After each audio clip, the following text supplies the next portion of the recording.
So I want to welcome both of you all to Let's Talk. Thank you so Thank much for you. having us here today. Yeah, Alyssa, I am so proud of you. We're also proud of you. Thank you. So you just graduated from Spelman. Your major was, Biochemistry. ah, I wonder how you decided upon that. Actually, my mom was a chemistry major, and I always just loved the sciences. And also, I knew I wanted to go into healthcare, and biochemistry is a huge part of that. And so it just all kind of fit together. Wow, that's amazing. And going back, you called Spelman. It's Black Girl Disneyland. But this is the first time in 144 years that there were seven of you all who served as valedictorians in a single class. What did that mean to you? It meant so much to me to be able to share that honor with six other of my Spelman sisters. Of course, when you're going through your journey, you're not going around asking people what's your GPA, so you're just kind of going through life and trying to do the best at what you can with what you have. And so when I was notified that I had been distinguished as valedictorian along with six other people, I was like, this is really a testament to what Spelman represents. Spelman, beyond being an academic institution, is a sisterhood. And so being able to just embark in this journey of excellence with my sisters, it really shows me just how important Spelman is, especially in the current climate that we're living in. It's amazing. We have a tradition called Class Day at Spelman, and that's when our class kind of comes together and honors the class. We had some musical performances, we had some poetry, and we also get to walk under the historic Spelman Arch at Spelman. And so during that, the valedictorians always deliver the Ivy oration, where we kind of liken the class to the development of an ivy plant. And so I spoke about how, one of the parts of the development of an ivy is spreading, and how the ivies kind of spread all over. When you see ivy plants, they're all over the place. And so I really feel like the class of 2026 has been able to spread the excellence of being valedictorian. And I think that's amazing, that as we continue to spread into the all four corners of the earth, all the different continents, all the different disciplines and professions, that we'll be able to have each other and remember that we're never alone as we, make our choice to change the world, which is our slogan at Spelman. So before I turn to your mom, I just want to ask you one question, and I don't want to assume that everybody that's watching Let's Talk knows what it means to become a valedictorian. So explain that. Yes. So, every institution has different criteria. At Spelman College, to be a valedictorian means that you have the highest GPA. And so we're on a 4-point scale. And so, Grade point average. yes, grade Correct. point average. Yes. Okay. So at Spelman College, you have the highest GPA, grade point average out of our 4-point scale. And so all seven of us had a 4.0 out of a 4.0 grade point average. And that's what it means to be a valedictorian. It means you got all A's in all your classes. Perfect GPA. That's amazing. That's amazing. Congratulations to you. Congratulations, Mom. Thank you. Thank you. Thank you. When Alyssa was going to go to college, I mean, you had a lot of choices, because I'm going to assume that she was a fairly or a pretty good student, high school student as well. So how was it that you selected, or she selected Spelman, and you said okay? Listen, this is a good question because as an Eagle myself from who graduated from North Carolina Central University, my heart was shattered when she chose to not go to my alma mater. However, Alyssa is a product of DCPS. So she graduated from Duke Ellington School of the Arts, where she Right. was a stellar student. She graduated the number one in her department with the highest GPA there as well. How did she decide on Spelman? Listen, and this is advice that I give other parents. Sometimes it's about following the money. She was accepted to every college she applied for. Oh, However, Spelman was the first to say, we want you and we are going to give you a full scholarship. That full scholarship sealed the deal. Once they said, we've got you for 4 years, mom said, okay, we can do Spelman, even though it's very far and it's really tough to, separate for that amount of time. Alyssa is very brave, and I knew she could handle herself. And so that's how we decided on Spelman. Wow. And I mean, of course, Spelman's in Atlanta, all girls. I think, I mean, I'm confused sometimes about how Spelman and Morehouse and some of the other universities in the, what do you call it, the university? The Atlanta, yeah. So Spelman College, Morehouse College, Clark Atlanta University, Morris Brown College, and Morehouse School of Medicine are all a part of the Atlanta University Consortium, or for short, we call it the AUC. We actually all share a library. Our campuses are literally across the street from each other. Like, you don't even have to drive. We walk to and from. We eat at each other's dining halls. We take classes at each other's schools. So we're all a part of the same consortium. Spelman and Morehouse have a brotherhood, sisterhood relationship. And so we do a lot of campus things, including our homecoming together. Morehouse is like cheerleaders, and, the dancers and the band all come from Spelman College. The queen of Morehouse is usually a Spelman student. So we do a lot of things together, and it kind of gives you a co-ed experience while still being able to have the sacred, historical experience of going to an all women's college or all male college. So thanks for explaining that. I appreciate that, because like you said, Dr. Richardson, people are looking at where they're going to send their kids to college, and some don't want them to go far away, and kind of what that transition is going to look like. Alyssa was able to handle that, and she's still not. She may be home now, but she's not going to be home for long, because you are going to, is it Perelman School of Medicine? Yes, Perelman School of Medicine at the University of Pennsylvania. A full ride.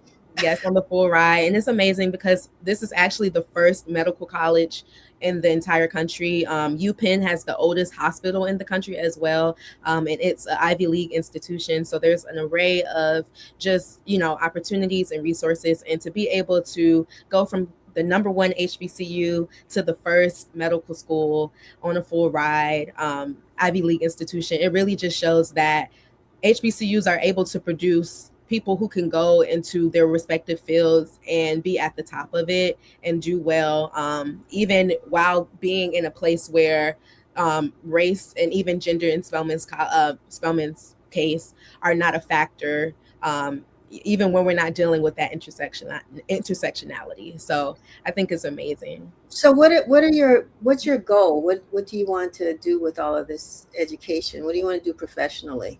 Yes, so I'm going to be getting my Doctor of Medicine to be a physician. And right now, I'm really interested in women's health. So I would love to be an OBGYN. I know a lot of, people who are currently in medical school say they go into medical school wanting to be a specific specialty. Maybe they wanted to be a cardiologist, or they wanted to be a pediatrician, but they may come out doing something totally different. So my I'm very open. I have an open mind, open heart. But as of now, I'm very interested in OBGYN, and looking at, reproductive justice and kind of, fertility and infertility, especially when it comes to women of color.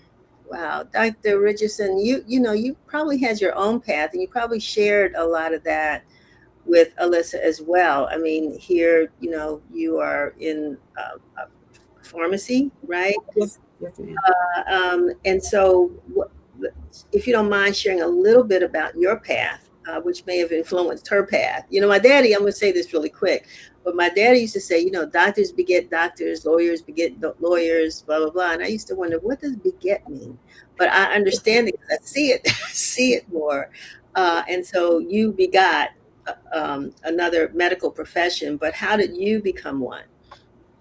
Listen, as a North Carolinian, that's where I started in North Carolina. We say the apple don't fall far from the tree. So I never had any intention or any anticipation for her to do what I did. But yes, you're absolutely right. She knows my journey. Like me, Alyssa and I are both artists. So she's a singer and a dancer, as am I. My dance teacher was like, Hazel, great dancer, but where are you going to work? What do you want to do? I said, I don't know. I never thought about it. My dance teacher allowed me to meet her friend who owned a pharmacy, and I shadowed her. I worked back there with her, and I said, oh, I'm going to learn to do this. Coming from a disadvantaged sort of background. I didn't have exposure to people in that profession before. So I leaned on those resources to learn the next steps. Like, how do I get here? How do I become a pharmacist? So that pharmacy owner told me, hey, you should go to UNC Chapel Hill. I applied to UNC Chapel Hill, got in UNC Chapel Hill, but I said, wait a minute, I would love to go to a HBCU. And so I found out that my school, North Carolina Central University, had a partnership with Howard University School of Pharmacy. I didn't end up going to Howard University School of Pharmacy, but that's what took me to my school. I started with that program. And yeah, that's how I decided to become a pharmacist. So I received finally my Doctor of Pharmacy degree from UNC Chapel Hill. I stayed close to home. And that's been my path. I was recruited to move up here to DC, to work for a company that was a great part of my career, and I now work for the federal government. But that's how my path went. Wow. Wow. Yeah. So, Alyssa, did you ever, like go to work with your mom and see kind of what she was doing? Like she did, like she shadowed someone. Did you ever shadow her? Yes. And so, I've been in application mode for the past, years. So I've been, answering some of these types of questions like why medicine, why healthcare.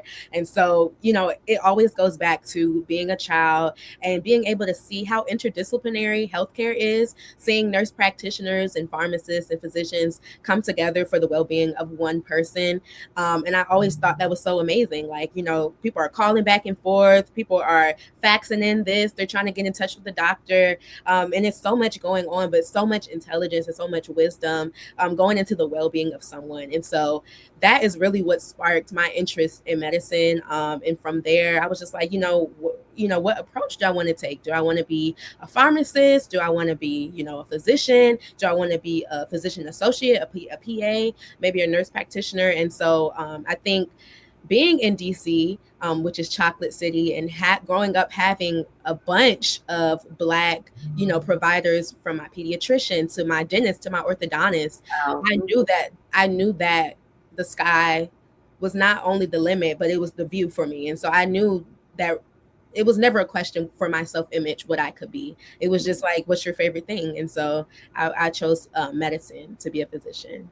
So before we close, Alyssa, there are a lot of young folks like you who, graduating from high school and trying to figure out what's next, or know that they're rising seniors in high school and they're trying to figure out what's next.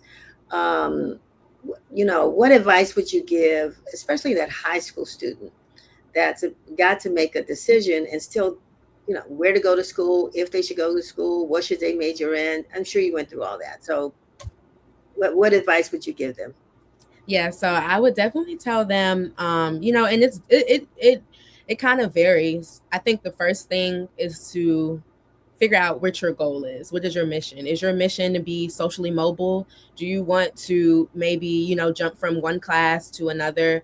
Are you in a place where you're disadvantaged, or are you in a place where I think first you have to assess your surroundings and your specific situation.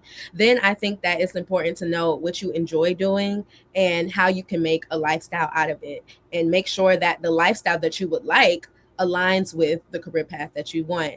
I will also say to reach out to people who are doing the things that you see yourself doing, or surround yourself with people who also want to do those things, again, because half of the battle is self-image. Half of the battle is just believing and knowing that you can, because you don't have time in college to, question yourself or question your worth. Like, if you want to do well, like you have so many assignments, you can't sit around every night saying, I don't know if I can do this, So, I think part of that is just really engraving yourself into that environment.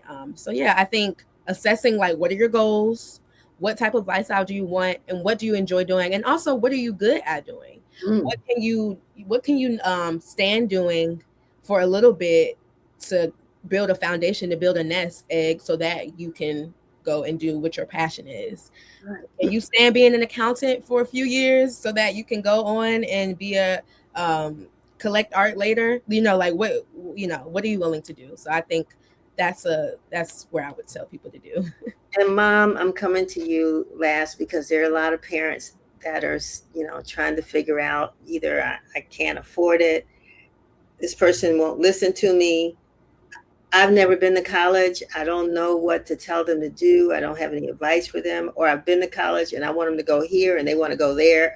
you know, what advice would you give to parents who have, especially high school students that are about to make that transition? I want to first say that empty nesting is a trick, it's a scheme, it's a scam. There's no empty nesting, so be prepared to support your student through high school and through that next phase. I would also say, starting no later than the 10th grade, applying to scholarships, grants, fellowships is a second job. It's a job. If you can afford for your child to not work a job, I know everybody's situation is different. That has to be homework after homework. It starts 10th grade. Start applying to scholarships. We want to be able to make sure that our children can go to the schools they want to go to and, be able to do so debt free in a way. If you don't have, like Alyssa mentioned, if you don't have experience, with the higher education or things like that, there are always mentors who are willing to reach to work with your students. So if once you talk with your child and you learn that they are really interested in whatever college, find somebody that went there. Ask people at your church or whatever networks, do you know anyone that graduated from this school, and let them work with your child to help them get where they're going. But always remember that you're going to be supporting the child emotionally, a lot of times financially still, all the way through college. It's not just, yay, they gone. It's a new skill, and it took me by surprise. So I'm sharing it with everybody who asked. It took me by surprise because I was like, well, I didn't realize I'd have to become a life coach. You know what I mean? I know how to chauffeur, and I can cook dinner, and I can, help with some things, but I didn't realize I'd have to go on to this next phase. So that's the next phase, parents. And it doesn't mean you have to have all the answers, but know where to get them. And so Wow. reach your networks. Yes, ma'am. Amazing. Well, I definitely am congratulating Alyssa and your 6 classmates who are representing Spelman, first in 144 years, all to be valedictorians in the class of 2026. Congratulations to you, and congratulations to you too, Mom. Thank you so you. Thank you so much. Alrighty, you all have a great day, and we'll see you when you finish medical school, because we need to know where you're setting up your office, Alyssa, the other Dr. Richardson, so that we'll know where to come when we need medical attention. So Thank you so much for having us. Have a great rest of your day. My pleasure. Thank you so much as well. Have a good one. Where do you come to?